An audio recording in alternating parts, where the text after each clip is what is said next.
முன்னாடிலாம் பார்த்தோம்னா, எந்த ஒரு ரெஸ்ட்ரிக்ஷனும் இல்ல. கஸ்டமரோட தேவைக்கு தகுந்த மாரி வாகன நிறுவனங்கள்லாம் தயாரிச்சுட்டு இருந்தாங்க வாகனங்கள. இப்போ வெறுமனே அதாவது BS6 நார்ம்ஸ்க்காகவே முழுமையா தயாரிக்கக்கூடிய ஒரு சிச்சுவேஷன்ல தயாரிப்பு நிறுவனங்கள்லாம் இருக்காங்க. கிட்டத்தட்ட ஒரு சினிமால ஒரு சென்சார் போர்டு அப்படின்னு புரிஞ்சுக்கலாம். ஏன்னா, அந்த அளவுக்கு வந்து எமிஷன வந்து டெஸ்ட் பண்ணி காட்டுனதுக்கப்புறம் தான் வண்டி வந்து பாஸ் ஆகும். அதுக்கப்புறம் தான் அப்ரூவல் கிடைக்கும். ஸோ அது மாரி நார்ம்ஸ்க்காக கொண்டு வரப்பட்டது தான் அந்த கார்பரேட்டர், அதாவது எலக்ட்ரானிக்கலி கண்ட்ரோல் பண்ணி ஆகணும் அப்படிங்கிறது. அதாவது என்னன்னா எஃப்ஐ, அதாவது ஃபியூல் இன்ஜெக்ஷன் அப்படிங்கிறது தாண்டி கார்பரேட்லேயே கொண்டு வரப்பட்ட காரணம் பார்த்திங்கன்னா ஒன்லி எக்கானமி தான். அதாவது சிக்கனமாக ஒரு வெஹிக்கிளை தயாரிக்கணும் அப்படின்னா ஒரு ஃபியூல் பம்ப் இல்லாமல், ஒரு சில ஆக்டிவேட்டர்ஸ் எல்லாம் இல்லாமல் கார்பரேட்லேயே ஒரு சின்னதாக ஒரு டிவைஸ் ஒன்று கொடுத்து அதன் மூலிமா எலக்ட்ரானிக்கலி கண்ட்ரோல் பண்ணிக்கலாம். இந்த ஏர் அண்ட் ஃபியூல் மிக்சிங் ரேஷியோவை அது மூலிமா நம்ம வந்து நாம்ஸை வந்து தக்க வச்சுக்கலாம். அதாவது BS6 நாம்ஸ் அப்படிங்கிற மாதிரி தயாரித்த கார்பரேட்டர் தான் இது. கிட்டத்தட்ட இது ஒரு ஃபெயிலியர் அப்படிங்கிற மாதிரி தான் அவங்களே முடிவு பண்ணி திரும்ப இன்ஜெக்டர் மாடல் கொண்டு வந்துட்டாங்க. இருப்பினும் பார்த்தோன்னா இருக்கக்கூடிய வாகனங்களை நம்ம சர்வீஸ் பண்ணோம் அப்படின்னா இது போன்ற விஷயங்கள் நம்ம தெரிஞ்சுக்கணும்.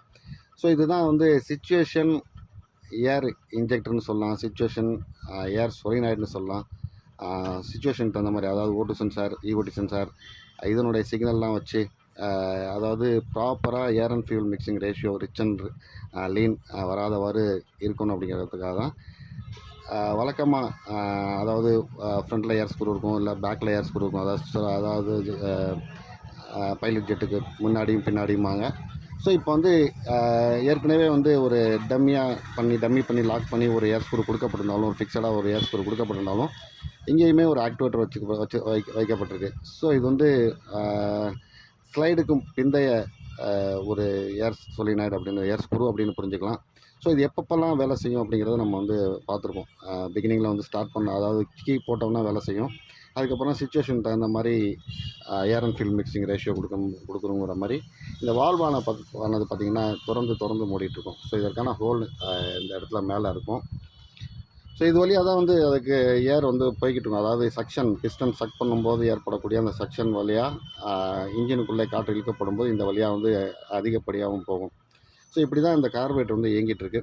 ஸோ இந்த கார்பரேட்டரில் நமக்கு வந்து இந்த ஆக்டிவேட்டர் எதுக்காக கொடுக்கப்பட்டிருக்கு அப்படின்னா, ஒரு சிச்சுவேஷன் ஏர் சொலினாய்டு, அதாவது சிச்சுவேஷன் தகுந்த மாதிரி ஏர் ஓப்பன் பண்ணி க்ளோஸ் பண்ணும் அப்படிங்கிறதுக்காக தான். ஸோ இப்போ நம்ம என்ன பண்ணியிருக்கோம் அப்படின்னா, சிம்பிளான ஒரு விஷயம் தான் பண்ணியிருக்கோம். டோட்டலாக இந்த ஒரு ப்ரோக்ராமை நம்ம வந்து கட் ஆஃப் பண்ணியிருக்கோம். அதாவது ஏர் போகிற இடத்த மூடிட்டோம். ஸோ இந்த சொலினாய்டு வால்வு பார்த்திங்க அப்படின்னா அப்பப்போ சிச்சுவேஷன் தகுந்த மாதிரி மூவ் ஆகிட்டுருக்கும். இப்போ இந்த ECM கொலாப்ஸ் ஆகி தாறுமாறாக வேலை செய்யக்கூடியதுனால இந்த டிவைஸ் வந்து நம்ம கட் பண்ண போகிறோம். இந்த டிவைஸை எப்படி கட் பண்ணாலும் அப்படின்னா நம்ம அதாவது கட் ஆஃபில் இருக்கா ஓப்பனில் இருக்கா அப்படின்னு தெரியாது. அப்போ வந்து ஏர் ஸ்க்ரூ வந்து அதாவது டம்மி மூடப்பட்டிருக்கக்கூடிய ஏர் ஸ்க்ரூ வந்து ரெஸ்பான்ஸ் பண்ணாது. இப்போ நம்ம இதை அதாவது இதை வந்து இந்த ஹோலை வந்து நம்ம பிளாக் பண்ணிட்டோம் அப்படின்னா இந்த வால்வ் வந்து ஆட்டோமேட்டிக்காக ஒர்க் பண்ணிட்டு தான் இருக்கும். அதே நேரத்தில் MI லேம்போட சிக்னலும் டிஃபீட் காட்டாது.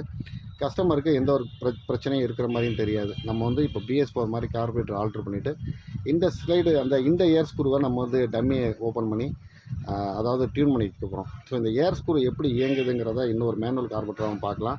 ஸோ இப்போ இந்த கார்பரேட்டரில் அந்த ஹோல் அடைச்சதுக்கப்புறம் இதில் வந்து ஏர் ஸ்க்ரூ வந்து ரெஸ்பான்ஸ் வந்துருச்சு.